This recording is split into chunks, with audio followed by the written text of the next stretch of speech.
Olá, meus queridos, estamos de volta. Hoje vamos falar de outros aspectos da ética, a ética envolvendo os transportes públicos e a ética envolvendo questões de saúde, de medicina, ações de médicos, enfim. E hoje a gente vai falar inicialmente sobre o transporte público, mesmo observando que na nossa cidade a gente não tenha uma grande demanda de transportes públicos, como nas principais capitais, como Fortaleza, que há uma grande aglomeração nos ônibus, e a gente vai entender um pouquinho sobre o comportamento das pessoas nesses espaços. A primeira pergunta é a seguinte: as dificuldades do transporte apresentado no texto estão relacionadas à ética? Se sim, de que forma? Estão sim. Todos os comportamentos do homem em sociedade estão relacionados à ética. De que forma o homem age, de que forma a ação do homem feita atinge a uma coletividade.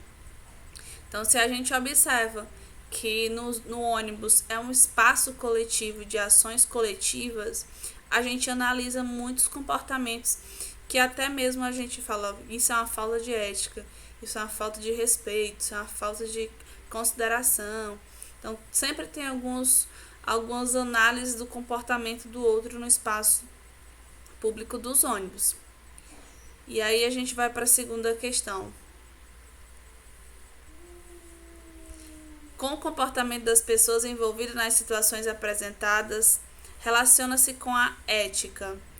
Bom, a gente vai observar, vamos pontuar algumas situações, como os assentos dos idosos, os preferenciais idosos e gestantes, que são desrespeitados, que as pessoas resistem em respeitar essas leis, que na verdade são leis, como também atos que não são leis, mas que são extremamente importantes para uma boa convivência, para um espaço muito mais agradável, como por exemplo você segurar os livros, a mochila de quem está em pé, de você dar espaço para as pessoas passarem, que são situações citadas no texto, bem como não ouvir a música alta nos transportes públicos. Eu mesmo já estive em situações extremamente desagradáveis.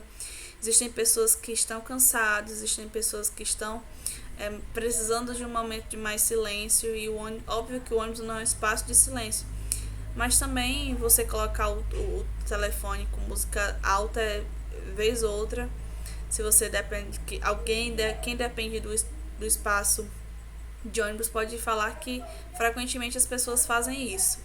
Como também a gente vai citar as questões da higienização, que como se você está compartilhando um espaço comum, é interessante que se tenha cuidado com a higienização para não desagradar também as outras pessoas, que é um dos pontos que o texto trabalha.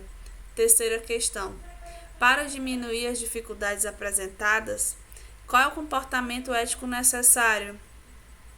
Primeiro, né, a gente respeitar as regras do ônibus, se prestarmos atenção quando chegamos nos ônibus, existem algumas regras, como principalmente respeitar o assento das pessoas, da gestante, dos idosos, e mesmo aquelas cadeiras que não são as preferenciais, se tiver nas cadeiras de trás, tiver uma pessoa mais precisada, contar com a consciência, contar com nossa empatia, respeitar também com a música, com o barulho, não fazer barulho para atrapalhar as pessoas que estão do lado, sentar de uma forma que respeite também o outro, que não atrapalhe, não deixe o outro numa situação desconfortável. É sempre a gente pensar de uma forma como se colocando no lugar do outro, não fazendo aquilo que eu não gostaria que fosse feito comigo. Isso sempre funciona, esse pensamento sempre funciona.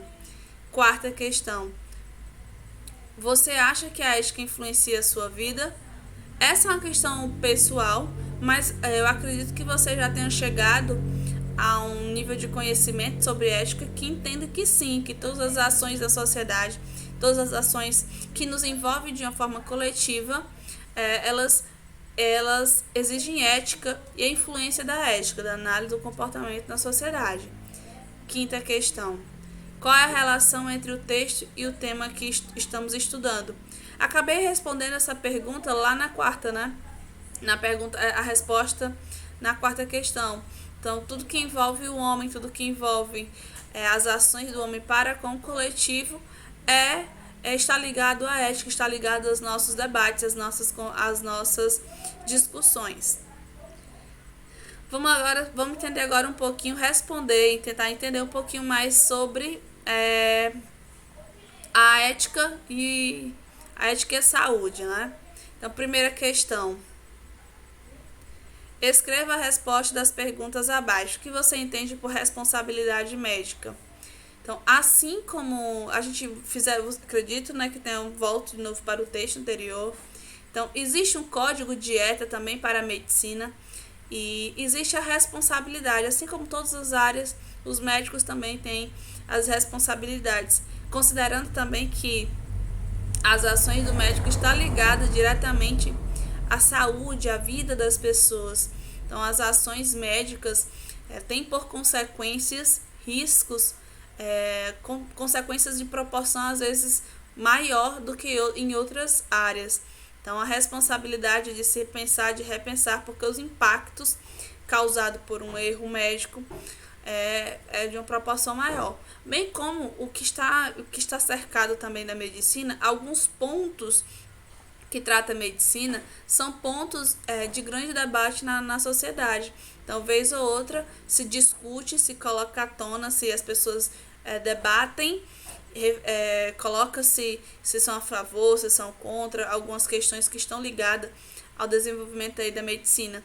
Então, a medicina, a ação médica, é uma ação que está de responsabilidade de sérias proporções, como já tinha dito anteriormente.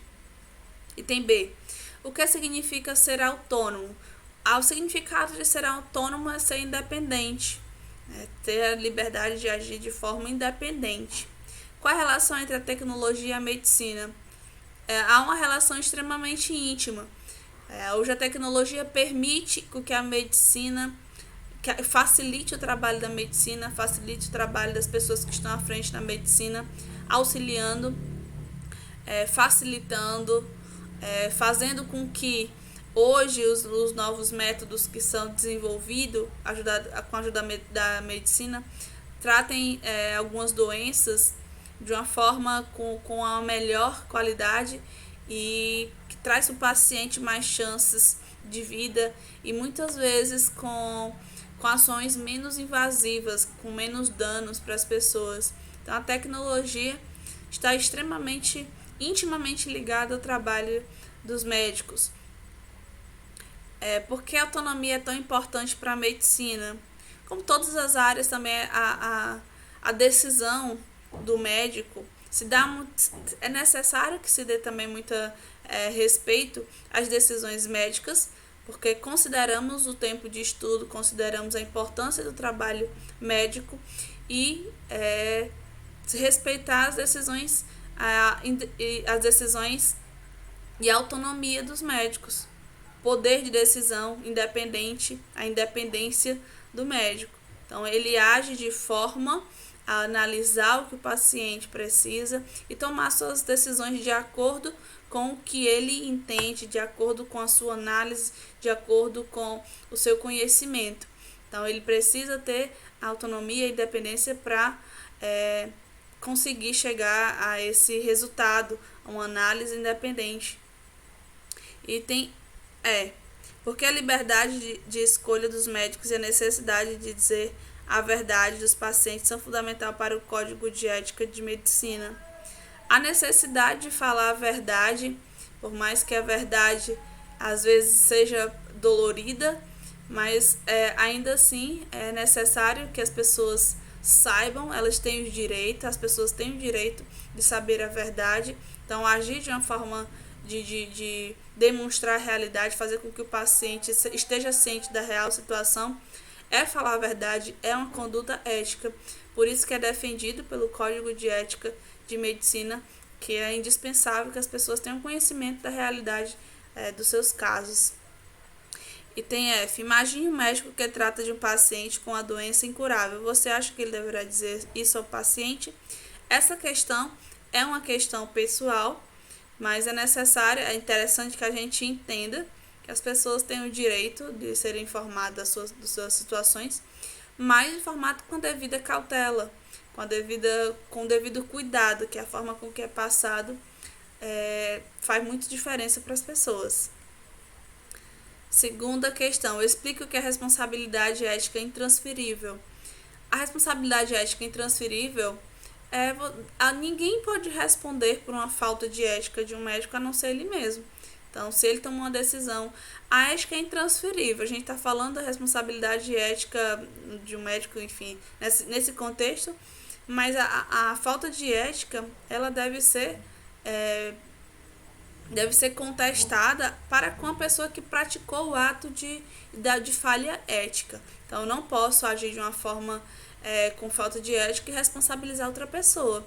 Então, a responsabilidade é daquela que praticou a ação. Então, meus queridos, concluímos essa terceira questão, a questão pessoal, concluímos a atividade, a resolução da atividade. Espero que tenham entendido. Fiquem bem, estejam bem e a gente se encontra na próxima aula.